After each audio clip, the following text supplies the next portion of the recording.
But Slammiversary last night, titles changing hands all over the place. You know, we had our friend NJ Holiday on the show a few weeks ago saying, nothing ever happens until Bound for Glory. Nothing ever happens. Well, there you go.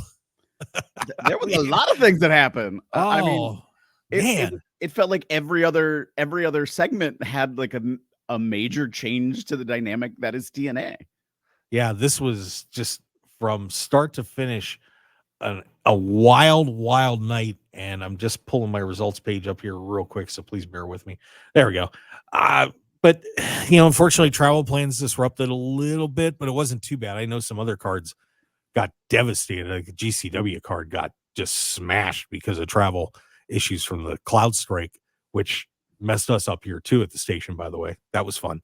But we had Matt Hardy, and you had to wonder if the Hardys were slated to win those tag team titles last night, because good friend of the show Chris Bay and Ace Austin ended up winning those tag titles off the system.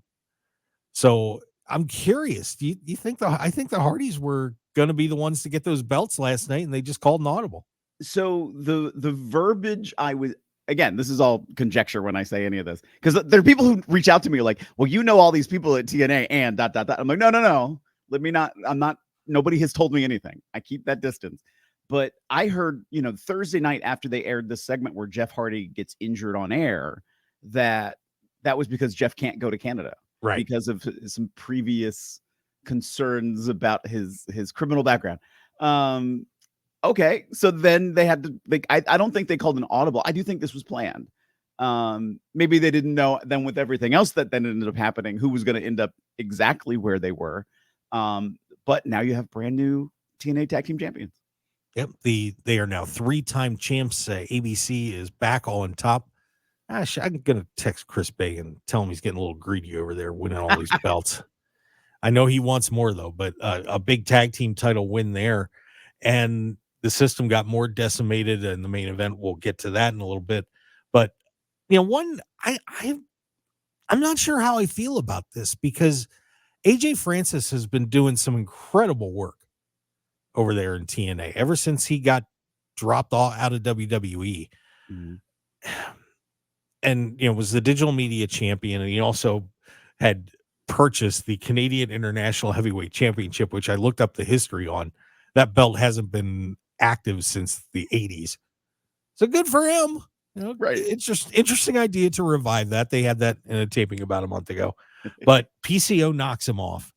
And I'm wondering, I mean, it was in Montreal. PCO's Canadian International title, so on and so forth. But I'm almost sad to see him lose that title. He really had a good run with it, but you know what? I feel like they are ripe for a lot of change. Into what final direction, I don't know. And that's kind of what I like about pro wrestling, is sometimes you don't know what that final picture is, and wrestling doesn't really ever have a final picture. It's the next picture. And so where are they going to go from here? What happens to be next? There was a lot of talk about, could this have been Joe Hendry's night? Everybody believes in Joe Hendry. Oh, absolutely. And could it have been him? Yeah, there was talk. I remember yesterday morning I was seeing talk online about, we know it's going to be Josh Alexander, so that way they can do a Josh Alexander versus Ethan Page champion versus champion opportunity. And in my brain I was like, I don't know if they'll go that far, but that could have been. So I think there was a lot of play in the directions they could have gone with, and I'm not opposed to Nick Nemeth being the TNA champion.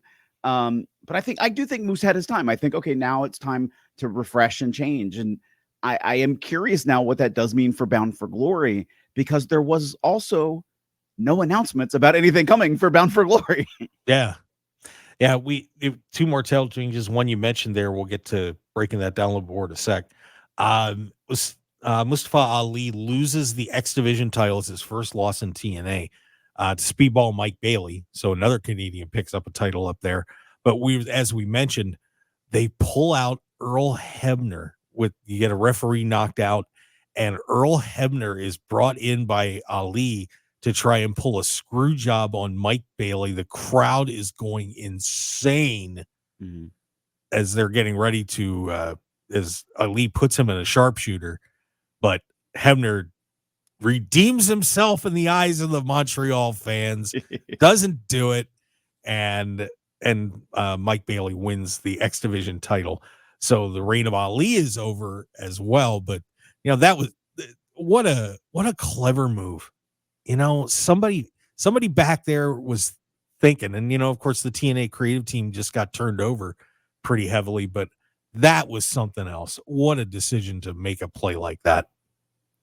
I think, yeah, just fun. And again, just the talk about it was getting so much attention that everyone was expecting it. So to just turn it in that other direction, I think is great. Yeah. And then, of course, we get the main event, that 6-man match for the elimination match for the world championship. And, everybody I think was thinking this is Joe Hendry's night. It's Joe Hendry's night. And it kind of was Joe Hendry's night. Kind of. Yeah. Of course, he ends up being the one to knock Moose out early in the match. So we have a new world champion coming.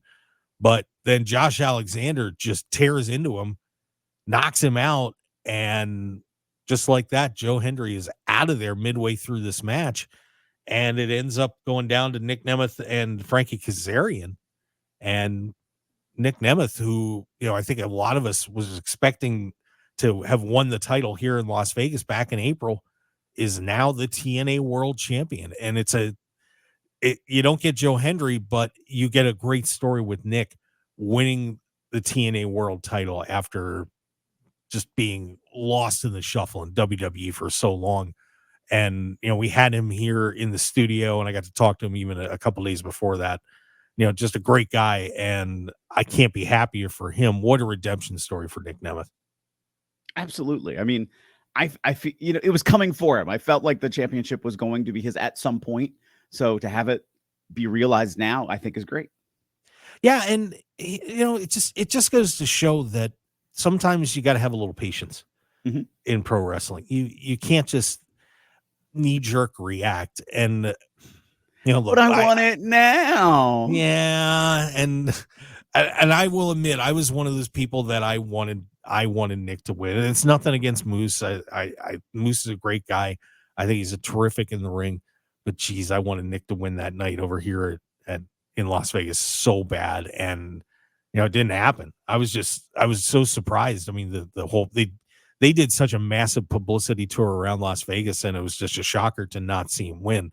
Yeah. But, they saved it, and they saved it for a huge crowd up in Montreal. And, we got an Nemeth running around with a world title again.